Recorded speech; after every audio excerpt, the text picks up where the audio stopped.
welcome. It is Wednesday, and this is Debate Amongst Friends. Welcome. I am the Professor John Gotti, the King of RNG, the Troll Master, Data Analyze Ninja, the Conqueror of my own fate, the Terminator. And no, I will not clean the poop or messes, but I am the cleaner. And folks, Gerald McCoy is out for the season, and he should have just stayed with the Buccaneers. Yes, that's right. I did it for the doc, the podcasting beast. Freshly squeezed, always tranquilo, Doc El Idolo.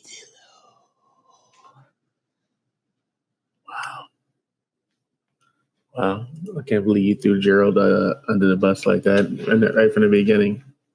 What part of I did it for the doc did you not get? I mean, I really didn't have an issue with it. I felt like he had to do what he had to do. It's very unfortunate that his career just took a downward spiral. But did you ever watch the video of him getting hurt when he was a Cowboy? Mm-hmm. I watched it for the first time Monday after this injury, and I was like, oh my goodness, he got hurt on like a warm-up. And I'm like, man, that's really, really terrible. And I didn't see how he got hurt this time, but it's just not looking good, and it's very, very sad. Do I wish he would have stayed a Buck? Yes, of course. I always wanted to pair him and Ndamukong Suh together. I thought that would have been awesome. But things happen for a reason, as you clearly can see. And I wish him best of luck. I think it might be over. Like, it might be over. Like, this might be it. He should have just took the deal. It's hard to say. Should have just took the deal and stayed with Tampa. Rocking with Ndamukong Suh, Shaq Barrett, and all those boys. But he said, I wanted the money. And Doc said, you fool. You poor, poor fool. Yeah, but that can happen to anybody. I mean, when we look at somebody, we look at some people, I mean, there were so many injuries on Sunday and Monday. I mean, come on. For example, Raheem Mostert, who is officially going on IR. Jerry Judy's going to miss some time. I mean, come on. Yep. Obviously, we didn't even talk about Fitzmagic. And season. Oh no, he's not out for the season. He's going to be out for 6 to 8 weeks, I believe. Exactly. So we'll have to wait and see what happens. Maybe this opens the door for Cam, which is apropos because Fitzmagic became Tyrod Taylor. Ooh, I can't believe you went there. I'm on a roll so far this morning, folks. Yeah. You're not holding any punches. I like it though. I like it. Middle of the week, I can't hold anything back. True. We did hear also at least some positive news that although USC fired their head coach, and we talked about that recently here, Clay Helton, Eric Bieniemy, I believe it is, offensive coordinator for the Kansas City Chiefs, may get an opportunity to at least interview for the job. So, I mean, that's a good look. That's a good opportunity. That's literally, he's going to become the coach. I'm not sure. He's going to become the coach. It's like, do you want to go to I understand you want to be a head coach, and it's like, but do you want to go to NCAA, right? Do you want to go to the college ranks where now you have to deal with growing young men, and you have to deal with recruiting and all that extra career? Well, if he didn't want that, his name wouldn't be thrown in the hat. I mean, it's not necessarily him. I mean, maybe USC put this out to see if, they can create a little smoke, right? Where there's smoke, they say it's fire, right? Trying to create a little smoke to see if he's even interested. Created smoke when they fired the head coach. I mean, I don't know. Obviously, if I'm him, I don't take over now. I would say, let's get through this season first. Well, I mean, he's not going to take over now. He has a contract obligation. He can't just leave in the middle of the season. Contract schmash, man. You've seen what Jim Moore Jr. did to the freaking Atlanta Falcons years ago. He left mid-season. I think because of that, they changed how those contracts operate. Man, There was I'm out of here. A lot of shady stuff happening in the 90s in football, he's like, man, I'm out of here. I am not doing this crap anymore. I'm gone. Which is funny because Secret Base put out a video, I want to say like 2 weeks ago, about the Atlanta Falcons around that time period too. So check them out, Secret Base on YouTube. This is not a paid advertisement. Wow. Last thing here for the news aspect until before we get into some of our other stories here. Multiple Saints assistants and Michael Thomas test positive for COVID-19. Johnny said it. He's like, lady, it's not over. Gentlemen, it's not over. Don't you dare put those masks away just yet.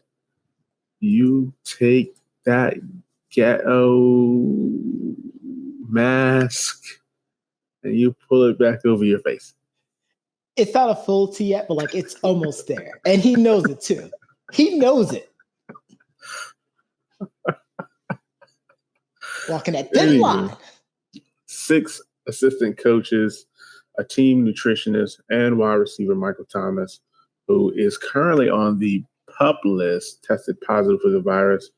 And unfortunately, the 7 staff members who tested positive were vaccinated. Sean Payton did note that all of the staff is vaccinated. So I guess it just depends on what the bleep they were doing. It's insane because not only did they just have to deal with Ira, then Nicholas just hit. Yeah, I heard about that. And now this.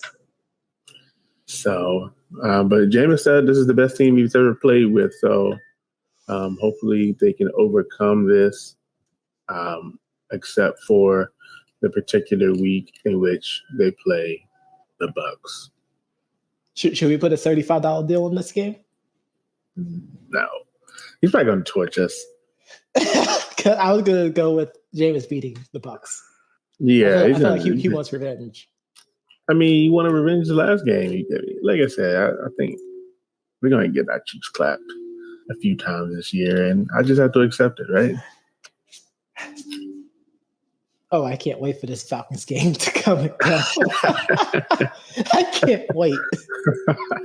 But, Johnny, you had the players of the week. Who we got? Ladies and gentlemen, in the AFC, the Offensive Player of the Week, quarterback of the Kansas City Chiefs, Patrick Mahomes.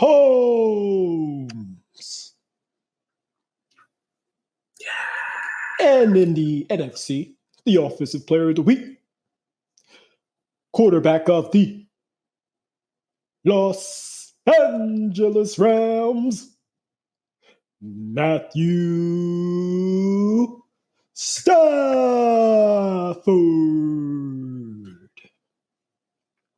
On the defensive side of the ball, from the AFC, defensive end of the Las Vegas Raiders, Max Crosby. And in the NFC, I'm having way too much fun with this. Hey, I was gonna that's what you want to do. I was gonna say of the Arizona Cardinals, we have Chandler Jones. I'm having way too much fun. Hey, I wasn't gonna stop you, but obviously, Matthew Stafford, Kirk Cousins. I mean, not Kirk Cousins. Wow, Matthew Stafford. No. I'm looking at Kirk Cousins. That's why I said it. Matthew Stafford and Patrick Mahomes winning, which is surprising because obviously Derek Carr threw for 400, Dak Prescott threw for 400, but obviously Dak didn't win. But I'm surprised that Derek Carr didn't get it for his performance. But maybe they didn't because it was overtime. Obviously, Patrick Mahomes. I will say this: Patrick Mahomes. Well, no. This is what I'm going to say. I'll give him this credit. The two people that won these awards had the highest QB rating. And I don't know if that had something to do with it, but Stafford had a 156.1. Of course that had something to do with it. And Patrick Mahomes had a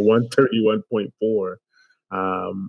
But I mean, honestly, when I look at the top 5 quarterbacks in yards, Derek Carr, Dak Prescott, Tom Brady, Kirk Cousins, and Jared Goff, I mean, I know a lot of people were praising Carr for his ability, but I mean, again, overtime, right?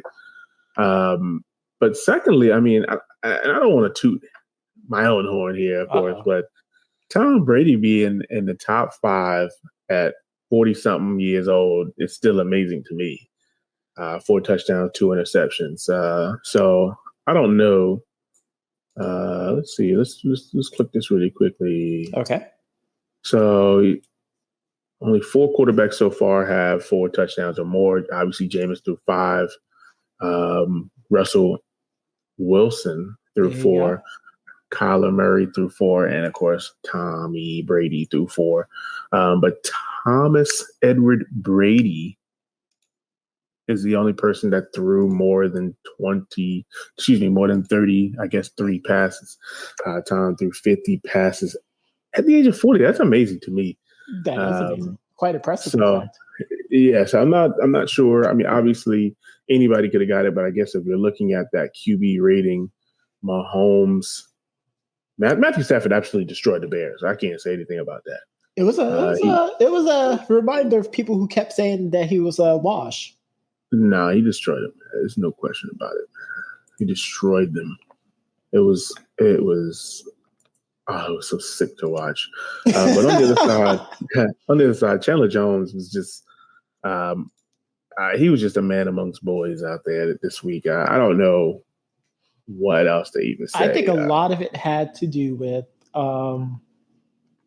J.J. Watt getting a lot of the attention, which allowed Chandler to wreak pretty good havoc. Yeah, because you can't leave either one of them. I mean, personally, I probably would. I probably wouldn't double team JJ Watt at this point. I would have made him prove himself because he hasn't been that double-digit sack person in a while. I probably would have made him prove himself. I mean, obviously, Chandler Jones, once you got 2 sacks, I would have changed the whole offensive line strategy. Well, obviously, we're talking about the Bears, so not the Bears. It was the Colts. Colts. Yeah, and again, they had those injuries. They integrated a new tackle in. So it was the Titans. Sorry, it was Duke's Titans. I only remember that because Duke literally texted me after the game saying, "Don't say a thing about this game." Wow, I say the same thing, so I get it. No, you just sent me a message saying, "Yeah, we got clapped." I knew he was going to get clapped. But you even say that when you win, so it's kind of hard to take what you say seriously. You should take it seriously because it's true. But Titans, they just had a rough one. I think they'll come back strong. I think so too. I'm not worried about that. And obviously, Max Crosby was the other person. Yes.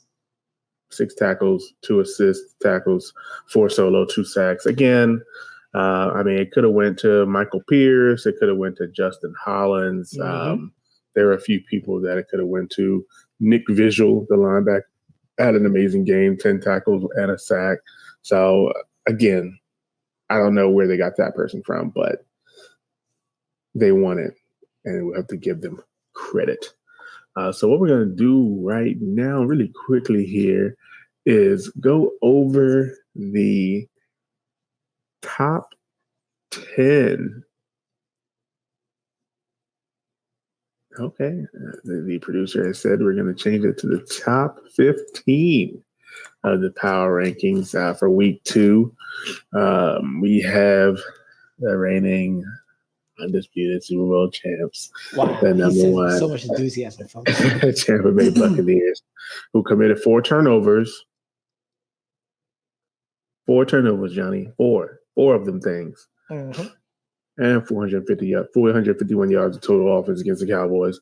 But Tom Brady, I mean, it was a minute and I think 30 seconds left, and it's just too much time. I think anybody else, it would have been not enough time, but the fact that Tom Brady threw the ball out of bounds for about 20 seconds of the game was was pretty telling. And a lot of people don't really think about that. They're like, oh, if they would have called that offensive pass interference, I don't think it would have mattered. He literally threw the ball out of bounds for 20 to 30 seconds. So that's rough. Number 2, I'm surprised the Chiefs didn't fall a little bit. Really? Yeah, I mean, they struggled obviously most of the game. They struggled in the first half. I mean, it was a pretty good struggle though. But Mahomes is 11-0 with 35 touchdowns, 0 interceptions in September in his career. He just tries not to lose. A lot of people focus on October or November football, but Mahomes is like, nope, I don't want to lose none of them games in September. Well, I mean, that's the mindset you should have going into the season at all. You don't want to lose any games, period. It doesn't matter what month it is. That's dang true. But the Chiefs stay at number 2. Obviously, they had a great comeback win against the Browns. Tyreek Hill, he did throw the peace sign. He did, but he didn't do it towards people. I guess that was a symbolization that they're going to stay number 2 on this list. That's hilarious. Number 3, moving up from number 6, the Los Angeles Rams. Obviously, they were clicking against the Bears, who just didn't have an answer for the passing game. They just didn't have an answer. Nope. I mean, nope. It was nothing. This was a culmination of Sean McVay's highly creative offensive schemes with the offensive capabilities that Doc and I know of Matthew Stafford. And, we talk about, especially like fantasy-wise, like Matthew Stafford's always going to produce, but it was always the Lions that let him down. Now, Matthew Stafford is producing, and the Rams are not letting him down, at least for week 1. Yeah, and I mean, I look at their Lions, which I'm sure are a little further down the list. I mean, it might have just been a perfect trade because Jared Goff did very well with the Lions. They came up slightly short to the 49ers. So, I mean, we'll see how that goes. We'll see who wins the trade at the end of the season, I guess. Number 4, moving up from number 7, Russell Wilson and the Seattle Seahawks with their win 28-16 over the Colts. I mean, Russell balls out. There's no question about it. I mean, Russ can cook when he produces offensive stuff like this. Tyler Lockett is still a stud. I always say Seattle, at least when Russell Wilson was behind center, they don't get, name brand type of receivers, but they have receivers that can ball out. That's I have true. nothing to say. Like, this was, they won against a really good Colts defense. Yeah, I mean, and hopefully they can keep momentum and stop tops at number 3 or 2, however they want to do that, I guess. Number 5 here, the Pittsburgh Steelers. I would say might be the upset of the week if you go according to the media over the Bills. Everybody thought that the Bills were just going to come in and shellac the Steelers. No. But that did not happen. And the Steelers moved up from number 10. The Steelers defense showed out the entire game. Yeah, they had a couple of bumps in the road that gave the Bills the lead, but they allowed Big Ben to get them back into the game. But outside of that, I mean, sure, number 5 for now. That offense still needs to find its mojo. Mojo. I agree. Which, again, surprised that there wasn't a bigger drop. And again, of course, I'm looking at it, I guess, from a college football standpoint. You know how big those drops are. It depends. Yeah, but the Bills dropped to number 6 from 3.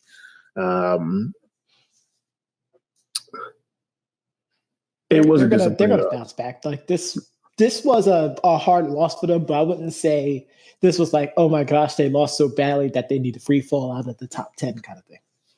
I love the last sentence. Another tough D awaits for week 2's trip to the Dolphins. Yeah. Because we talked about the Dolphins in the offseason and how they spend a lot of money on their defense. Offensively, they're still coming together. Tua looked pretty good. But we're going to see how the Buffalo Bills do bounce back. Josh Allen, obviously, one of the top quarterbacks in the league at this particular point, or at least top 15. Let's see if he can take that step forward. Number 7, the Baltimore Ravens, from number 5 dropping down to 7. Obviously, we know that this was a tough game. Lamar Jackson fumbling the ball. This is what I'll say. They should be lucky that NFL.com is so kind to them, because they should have dropped the right. Agreed. And I'm actually surprised that 1-0 teams haven't passed them. That's what I'm saying. I would expect the top 10 to have 1-0 teams. But even with these teams being 0-1, they feel, NFL.com, that is, that these teams are still better. Because then number 8, we also have the Cleveland Browns, which they shouldn't have fell at all, which I can agree with. Yeah, I mean, they really played still good. There. They were legitimately there. I agree. Like had Baker Mayfield not throw that pick and they brought it down to the end zone, like we could be having a totally different conversation. And you were on the video chat when Nick Chubb fumbled. Yeah, it was really, really bad. I was like, wow, he really just fumbled. Number 9, who also hasn't moved, but it was a blowout win against the Lions. We have the San Francisco 49ers. Honest, they're healthy, and we will see them rise up in this ranking as long as they stay healthy. Except for Morstead. That's the only person who I believe the 49ers lost, to my understanding. But yeah, let's see what happens. I mean, it's not spectacle. I'm glad they stayed number 9, though. Yeah.